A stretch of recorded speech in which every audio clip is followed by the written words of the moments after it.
how to fix TikTok upload problem. So if you have any problem with uploading videos on your TikTok, this video is gonna help you a lot. So just keep watching until the end. So first step you have to do, guys, is very simple.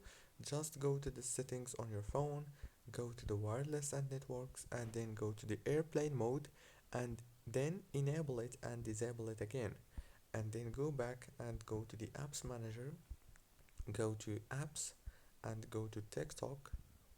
Now click here on force stop, and then go to the data usage and make sure that all those options are enabled, and then go to the home page and go to the Play Store, go to the search bar here in the top and search for TikTok like this, and make sure that you have the last version. If you don't have it, then you must click here on update. That's it, guys. Don't forget to like, subscribe, and see you in the next video.